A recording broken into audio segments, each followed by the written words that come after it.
Hello friends, स्वागत है आपका एक्सेस कंप्यूटर एजुकेशन की क्लासेस में।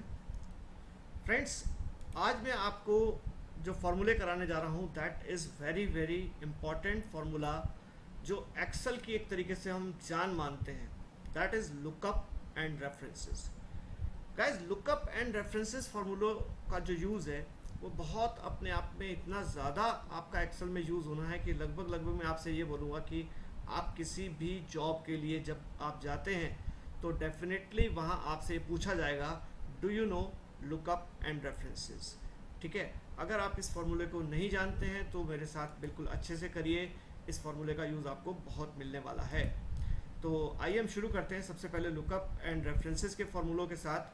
तो गाइस, अगर अभी तक आप लोगों ने मेरे चैनल को सब्सक्राइब नहीं किया है तो प्लीज़ सब्सक्राइब जरूर कर लें और बेल आइकन पे क्लिक कर लें ताकि आपको नोटिफिकेशन लगातार मिलते रहें और आप इस चैनल से लगातार जुड़े रहें।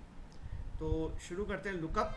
लुकअप में सबसे पहली चीज़ हमारे पास आती है, देखिए हमारे पास एक शीट है जिसमें मैंने रोल नंबर लिए हैं, कुछ उन पर्सनस के नाम लिए हैं, उनके फिजिक्स, केमिस्ट्री, मैथ्स, हिंदी और इंग्लिश 5 सब्जेक्ट के मैंने मार्क्स लिए हुए हैं।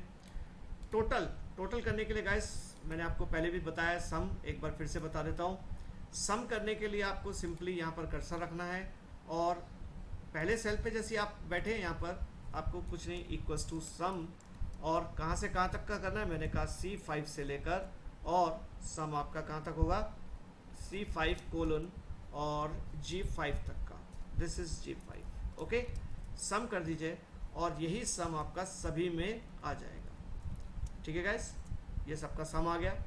इसी तरीके से जब हम परसेंटेज की बात करते हैं तो इसी के बिहाफ पे हम परसेंटेज भी निकाल सकते हैं। तो आपने क्या कहा कि टोटल आपका H5 में है, ठीक है, H5 multiplied by 5 divided by 100, ठीक है, sorry, H5 multiplied by 100, sorry, divided by 500, 5 subject है ना। तो आपने जैसे इसको एंटर किया तो आपके पास क्या आ गया, 79.2%। तो इसमें हम क्या करते हैं, देखिए मैं इसका फॉन्ट थोड़ा सा बड़ा कर दूं, आपको फॉन्ट से फार्मूला दिखेगा और यहाँ पे आप देख सकते हैं कि मैंने फार्मूला क्या दिया है, H5 multiplied by 100 oblique 500, 5 subject थे तो आपने उसको परसेंटेज निकाल लिया, 79.2% इसके मार्क्स आ गए। इसको भी मैं फिल नीचे तक करना चाहता हूँ तो फिल डाउन कर देता हूँ, कंट्रोल D करके। डेसिमल के प्लेसेस अभी किसी में आ रहे हैं, किसी में नहीं, इसके लिए आप इसको ख़त्म भी कर सकते हैं और 2 डेसिमल प्लेस तक भी ले सकते हैं। तो ये गाइज आपके पास परसेंटेज भी आ गई। अब बात आती है कि आप लोग डिवीज़न को प्रिंट कराना चाहते हैं अकॉर्डिंग टू कंडीशन, हर कंडीशन के अकॉर्डिंग। अगर आपको डिवीज़न प्रिंट करानी है, मतलब परसेंटेज जितनी है उस हिसाब से उसकी डिवीज़न सामने आनी चाहिए, तो इसके लिए मैंने देखिए एक डिवीज़न का टेबल अलग से बनाया है कि परसेंटेज 0, 33, 45 और 60, 0, 33, 45 एंड 60। 0 से 33 के बीच वाली परसेंटेज वाला पर्सन फेल माना जाता है, 33 से 45 वाला थर्ड, 45 से 60 वाला सेकंड और 60 से ऊपर फर्स्ट। ठीक है गाइस, तो इस तरीके से इस टेबल के अकॉर्डिंग मुझे जो वैल्यू इसकी यहाँ पर है वो वैल्यू मुझे यहाँ प्रिंट करानी है। इसके लिए हम क्या करते हैं, देखिए इसके लिए मैं एक लुकअप फार्मूला यूज़ करने जा रहा हूँ। जैसे कि हमने यहाँ पे कहा इक्वल्स टू करके हम कहते हैं लुकअप लुकअप में भी मैं सिंपली पहले V लुकअप लिखूंगा, वर्टिकल लुकअप, फिर H लुकअप, ऐसे यूज़ करता हूँ। V lookup formula, vertical lookup क्या चीज़ है, देखिए V लुकअप में सबसे पहली चीज़ उसने पूछा कि किस वैल्यू के बिहाफ पे आपको फार्मूला कैलकुलेट करना है। तो मैंने कहा मुझे परसेंटेज के बिहाफ पे करना है, तो आपने इसे परसेंटेज पे क्लिक कर दिया। कॉमा करेंगे, कॉमा दबाते ही वो पूछता है टेबल और एरे, ये वैल्यू अगर मिलेगी तो किस टेबल या एरे में मिलेगी। मैंने कहा this is the table where you can get the value. ये आपकी टेबल और एरे हो गया, किनारे पे जो आ रहा है ये टेबल और एरे, ये पूरा टेबल है आपकी जिससे आपको वैल्यू मिलती है। कॉमा, अब कॉमा वो कहता है column index number, that means which column you want to print. इस टेबल के कौन से कॉलम को आपने यहाँ प्रिंट करना है। मैंने कहा देखिए इसका कॉलम नंबर 1 ये है, कॉलम नंबर 2 ये है, मुझे इसका सेकंड कॉलम प्रिंट कराना है। नेक्स्ट, अब बात आती है कि इसकी मैचिंग कैसी होगी, अप्रॉक्स मैचिंग होगी या एग्जैक्ट मैचिंग। देखिए अप्रॉक्स मैचिंग किस केस में होती है, अप्रॉक्स मैचिंग का मतलब होता है जब ये परसेंटेज इसके इस टेबल की परसेंटेज से अप्रॉक्सीमेटली मैच करे, क्योंकि परसेंटेज कभी एग्जैक्ट जरूरी नहीं है कि मैच करेगी। ऐसा कभी नहीं होता कि किसी की परसेंटेज 33 ही आएगी या 45 ही आएगी या 60 एग्जैक्ट आएगी। हो सकता है वो परसेंटेज 33-45 के बीच में हो, अप्रॉक्स मैचिंग कर सकती है। ठीक है, तो अप्रॉक्स मैचिंग के लिए आप यूज़ करेंगे ट्रू, और जैसे ही आप इसमें एंटर प्रेस करेंगे पहली वैल्यू आपके पास क्या आ गई, फर्स्ट। अब गाइस देखिए, पहला रिजल्ट आपका ओके था क्योंकि टेबल रेफरेंस इसका आ रहा है, वैल्यू यहाँ से उठी, बिल्कुल ठीक है, नो प्रॉब्लम। अब जैसे ही आप इसको फिल करके नीचे आते हैं, फिल करके नीचे, और आपने कंट्रोल डी दबाया, कंट्रोल डी यहाँ से या फिल डाउन करते हैं, तो देखिए कुछ रिजल्ट्स ऊपर के आपको लग रहा है कि ठीक आए, और नीचे एन ए यानी कि नॉट एप्लीकेबल, यहाँ पर ये क्या हुआ, वैल्यू अवेलेबल नहीं है, यानी कि उससे रिलेटेड वैल्यू अवेलेबल टेबल में नहीं आ रही है। तो ये नहीं क्यों आ रही है, इसके पीछे रीज़न क्या है कि कुछ वैल्यूज़ आई और कुछ नहीं आई। इसके पीछे रीज़न अगर आपको याद हो तो मैंने एरर्स के लेक्चर में आपको पूरा ये डिस्क्राइब किया था। एरर को लेक्चर को एक बार दोबारा देख लीजिएगा कि एन का मतलब एरर एग्जैक्टली नहीं है, एन का मतलब होता है वैल्यू का अवेलेबिलिटी का ना होना। तो देखिए ये अपने आप में एरर की तरह ट्रीट किया जाता है, but this is not exactly error. तो देखिए यहाँ पर क्या कहते हैं, क्यों नहीं आई वैल्यू। देखिए मैंने यहाँ पर जब फॉर्मूला दिया तो लुकअप एंड रेफरेंसेस के फॉर्मूले में मैंने आपको एक चैप्टर मैंने और पहले तैयार किया था। अगर आप फार्मूलों के बिल्कुल एग्जैक्ट पहले देखें तो मैंने फार्मूले पढ़ाने से पहले आपको रेफरेंसिंग ऑफ सेल्स ये भी बताई थी, है ना। तो बात होती है कि आप किसी सेल का रेफरेंस कैसा पिक कर रहे हैं, रो वाइज, कॉलम वाइज, किस तरीके से। तो देखिए यहाँ मैंने रेफरेंसिंग नहीं दी, जिससे क्या हुआ, देखो पहले फॉर्मूले में वैल्यू तो उठाई उसने I5 से, टेबल उसने ली है ये वाली, ठीक है, और इसका सेकंड कॉलम और ट्रू किया, आंसर आ गया। दूसरे सेल पे मैं डबल क्लिक करके देखता हूँ कि फॉर्मूले में कुछ चेंजेस तो नहीं हुए। देखिए फॉर्मूले में क्या हुआ, ठीक है बिल्कुल चेंज होना था, परसेंटेज उठी I6 से, बिल्कुल ठीक, लेकिन साथ साथ जब इधर कॉलम रो खिसक रही है तो इधर से भी तो रो खिसकेगी, टेबल वाली रो भी खिसकी, यानी कि जो सेल्स थे वो L3 से M6 हो गया, ये L3 से M6 हो गया, नीचे चला गया, ये वाली वैल्यूज छोड़ दी उसने। चलिए अभी भी ये रेंज में था, थर्ड सेकंड फर्स्ट में से कोई एक था, मैंने कहा यस दैट वाज फर्स्ट, कोई दिक्कत नहीं, आ गया आंसर, फर्स्ट वाली रेंज में था। इसमें जाता हूँ, डबल क्लिक करता हूँ, देखता हूँ क्या इसमें फॉर्मूला ठीक है। उसने कहा देखिए फॉर्मूला तो गलत हुआ है, लेकिन रेंज में अभी भी आ रहा था, सेकंड वैल्यू आई, तो ये भी ले ली उसने, कोई दिक्कत नहीं आई, ठीक है। अब बात आती है नेक्स्ट वैल्यू की। नेक्स्ट वैल्यू में क्या हुआ, नेक्स्ट वैल्यू में ये हुआ, ये भी 85% मार्क्स वाला था, ये भी फर्स्ट में आ रहा था, लेकिन टेबल रेंज अभी भी गलत जा रही है, देखो नीचे खिसकती जा रही है।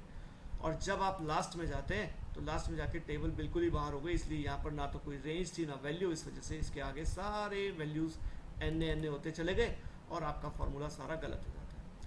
इसके लिए गाइस ज़्यादा सोचने की ज़रूरत नहीं है, बहुत ज़्यादा मेहनत नहीं करनी आपको, बट जो भी आप फार्मूला लगा रहे हैं, अगर आप इसमें रो वाइज चेंजेस कर रहे हैं, रो वाइज आपकी वैल्यूज़, आप चाहते हैं कि रो वाइज जो ये वैल्यूज़ हैं ये टेबल फिक्स हो जाए, रो वाइज ये टेबल ना खिसके, कॉलम वाइज ही खिसक रही है लेकिन रो वाइज है, तो रो वाइज ये टेबल ना खिसके, इसके लिए आप छोटा सा काम कीजिए।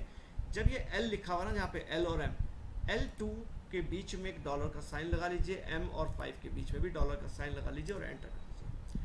अब गाइस क्या होता है, जैसे ही आप इसको सेलेक्ट करके नीचे आते हैं, नीचे आए तो क्या हुआ, नीचे आने के बाद आपने जैसे ही इसे कंट्रोल डी किया, कंट्रोल डी करते ही आप कहते हैं देखिए first first second first third first first first first first ये सब आ रहे हैं। यहाँ पर जैसे ही आप कोई वैल्यूज़ में चेंजेस करते हैं, किसी की परसेंटेज कम आती है, आपने कहा यहाँ पर ये हो गया, ये हो गया, ये हो गया, तो देखिए थर्ड और कम मार्क्स किए तो देखिए यहाँ पर जितना कम जाता जाऊँगा ये फेल हो जाएगा, ठीक है, ठीक है, ये हो गया। इस तरीके से क्या होता है, इस तरीके से आपके पास यहाँ पर वैल्यूज़ में 43 किया, यहाँ पे मार्क्स 32 किए, यहाँ पर 45 किए, यहाँ पे 32 33 कर दिया, that will be third, percentage के according that will be third. तो इस तरीके से क्या होता है, ये परसेंटेज अब यहाँ पर जिसकी भी चेंज होती रहेगी, आपके पास ये वैल्यूज इस टेबल में से आती रहेगी। That formula is known as lookup, V lookup मतलब वर्टिकल लुकअप। अब देखिए मैंने आपको क्या चीज़ बताई, पहले आप देख रहे हैं L5 के अकॉर्डिंग, फिर देख रहे हैं इस टेबल में, इस टेबल को फिक्स कर दिया है मैंने, वर्टिकली टेबल नहीं खिसकेगी, इसलिए मैंने बीच में यहाँ जैसे ही डॉलर लगाए ये टेबल अपनी जगह हर जगह फिक्स हो गई। आप जैसे ही डबल क्लिक करके देखिए टेबल नहीं खिसक रही है। तो गाइज ये तो था वी लुकअप की बात। मैं नेक्स्ट शीट पे चलता हूँ।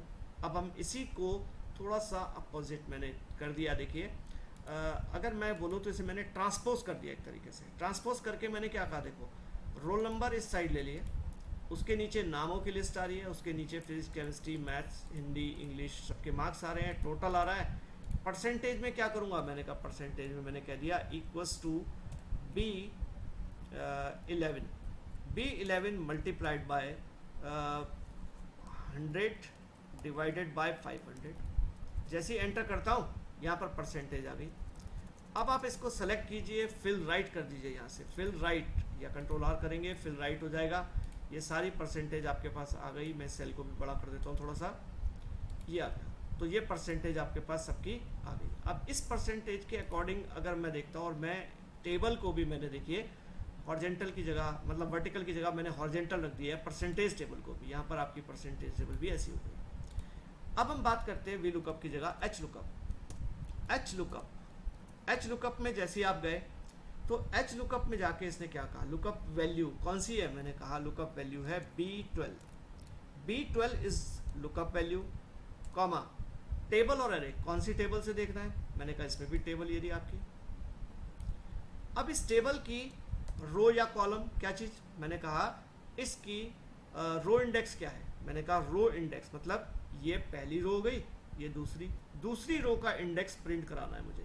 ठीक है गाइस, तो जब दूसरी रो का इंडेक्स प्रिंट कराना है और उसके बाद फिर हम क्या देते हैं लुकअप वैल्यू जो होती है सेकंड कॉलम आ गया। और मैचिंग कैसी होगी, मैचिंग शुड बी अप्रॉक्सीमेट, इसमें भी वही है, ट्रू किया ऐसे और एंटर कर दिया।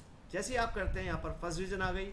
लेकिन बात वही है कि अगर आप इसमें अब राइट साइड जाते हैं और राइट साइड जाते हुए अगर आपने फिल राइट इसको किया तो वही बात आ गई कि 3-4 वैल्यू तो बिल्कुल ठीक आ रही है, उसके बाद सब एन आ गया। तो इस चीज़ का भी सॉल्यूशन हमारे पास बिल्कुल सेम है, लेकिन थोड़ा सा डिफरेंस भी देखिए, वर्टिकल और हॉरिजॉन्टली शिफ्टिंग जब होती है तो थोड़ा सा फ़र्क आता है। अब अगर सपोज करो मैंने डॉलर इसके बी के बीच में लगाया, अगर यहाँ डॉलर लगाया ठीक और एंटर कर दिया, पहली वैल्यू तो ठीक है, बट जैसे ही मैं आगे चलता हूँ और यहाँ पर फिल राइट करता हूँ तब तो सारे ये फिर वही रिज़ल्ट आ गया। क्यों आया ऐसा, क्योंकि देखिए गौर कीजिएगा अब क्या होता है, प्रॉब्लम कहाँ आई, अभी भी रिज़ल्ट क्यों नहीं आया, पिछले वाले में तो सही आया था, लेकिन मैंने आपको रेफरेंसेस का सही यूज़ बताया है, रो वाइज चेंज होना है या कॉलम वाइज चेंज होना है। अब इस पर कॉलम चेंज होने थे तो रेफरेंसेस को भी गौर कीजिए। देखिए इस टेबल में रेफरेंस इसका था, लेकिन जैसे ही मैं यहाँ गया रेफरेंस इसका हो गया, एक आगे बढ़ गया, फिर रेफरेंस एक आगे बढ़ गया, फिर रेफरेंस और आगे बढ़ गया, फिर रेफरेंस और आगे बढ़ गया, यानी कि आपके कॉलम तो खिसक रहे हैं। फिर फ़ायदा क्या हुआ इसका, कॉलम नहीं खिसकने चाहिए थे, तो इसके कॉलम को फिक्स करने के लिए डॉलर आपने गलत जगह यूज़ किया है। डॉलर आपका $, यहाँ नहीं होना है, डॉलर का सिंबल अब की बार बी से पहले, क्योंकि मुझे कॉलम को खिसकाना नहीं है। डॉलर बी और $18 आएगा। अब डॉलर पहले लगेगा, अगर मुझे कॉलम फिक्स करने हैं तो डॉलर पहले लगाएंगे। देखिए अब जैसे ही मैं आगे जाता हूँ और मैं चाहता हूँ इसके साथ ये कॉलम ना खिसके और आपने इसको फिल राइट किया है, तो देखिए अब सारे रिजल्ट आपके ओके आएंगे, इसके कॉलम नहीं खिसकेंगे। रो कॉलम दोनों को फिक्स करना होता है, तब हम $B $17 करते हैं। अगर रो कॉलम दोनों को फिक्स, यहाँ कॉलम की बात हो रही थी, रो तो खिसक ही नहीं रही है, रो तो इसी फॉर्म में चल रहा है। तो ध्यान रखिएगा, ये भी आपको बात याद रखनी है कि कब रो और कब कॉलम के लिए। अगर कॉलम को फिक्स रखना है और कॉलम को नहीं छेड़ना तो डॉलर पहले लगता है, पहले कॉलम और फिर बीच में जो है वो रो का डॉलर होता है। ठीक है गाइस, अब देखिए नेक्स्ट शीट पे आता हूँ मैं। अब नेक्स्ट शीट पे जो हमारी छोटा सा प्रॉब्लम डिफरेंट टाइप की आ रही है वो ये थी कि जो मैं ट्रू और फॉल्स कर रहा हूँ, एग्जैक्ट मैचिंग और अप्रॉक्स मैचिंग, इसकी अगर मैं बात करते हुए चलता हूँ तो एग्जैक्ट और अप्रॉक्स मैचिंग में डिफरेंस क्या आता है। देखिए अब की बार मैंने यहाँ पर कुछ पर्सन्स के नाम लिखे, यहाँ पर ये प्रोडक्ट हैं जो बेचे गए हैं, सपोज किसी ने बेचे या ख़रीदे या जो भी कह सकते हैं, क्वांटिटी किस किस ने कितनी खरीदी, कॉस्ट निकालनी है मुझे और टोटल करना है। अब कॉस्ट क्या है, कॉस्ट इस प्रोडक्ट की, यहाँ पर पूरे प्रोडक्ट दिए गए हैं, इसमें से जो पर्सन जैसा प्रोडक्ट खरीद रहा है उसका रेट यहाँ पर आना चाहिए। ठीक है गाइस, इसके लिए मुझे यहाँ पर शीट में लुकअप का यूज़ करना है। तो मैंने यहाँ पर वी लुकअप का यूज़ किया। वी लुकअप, लुकअप क्या करना है, लुकअप वैल्यू क्या चीज़ है, मैंने कहा लुकअप प्रोडक्ट है। यहाँ पर क्या है, प्रोडक्ट की लिस्ट, इस प्रोडक्ट में से कोई भी एक प्रोडक्ट खरीदा जाएगा, तो मैंने कहा प्रोडक्ट नेम ये है। फिर से बात आई टेबल और एरे की। टेबल कौन सी है, मैंने कहा टेबल ये वाली है जिसमें से आपको ढूंढना है। ठीक है गाइस, इस टेबल में कौन सा कॉलम आपको चाहिए, वही सेकंड कॉलम, मुझे सेकंड कॉलम जे वाला चाहिए। तो मैंने क्या कहा, सेकंड कॉलम। अब की बार जो मैचिंग होगी that will be exact matching. Exact matching के लिए क्या लिखना पड़ता है, फॉल्स। मतलब वो कहता है क्या अप्रॉक्स मैचिंग है, मैंने कहा नहीं, फॉल्स नहीं, अप्रॉक्स नहीं है, that should be exact matching.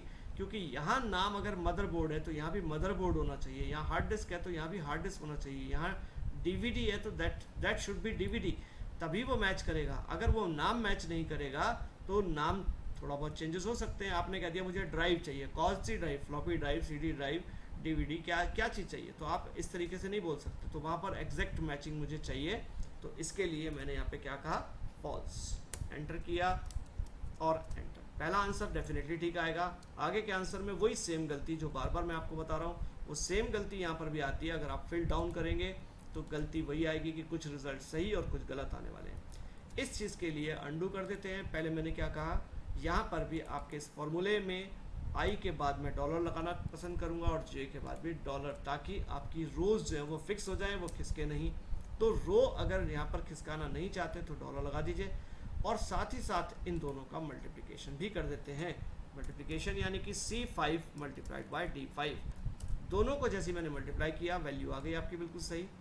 अब जैसे ही मैं नीचे आता हूँ और आप इसके साथ कंट्रोल D दबा देते हैं या फिल डाउन, मैं बार बार आपको मेन्यू से जाके बताता हूँ ताकि आपको एग्जैक्ट पता रहे। फिल डाउन का कंट्रोल D शॉर्टकट है, और फिल डाउन यहाँ पर करेंगे तो आपके पास देखिए, सॉरी यहाँ पर कुछ गड़बड़ कहाँ पे हुई है, I2 एक सेकेंड, B5 एक मिनट, क्या हुआ, लुकअप प्रेफरेंसेस में B7 से वैल्यू उठाई, टेबल क्या थी, बिल्कुल ओके थी।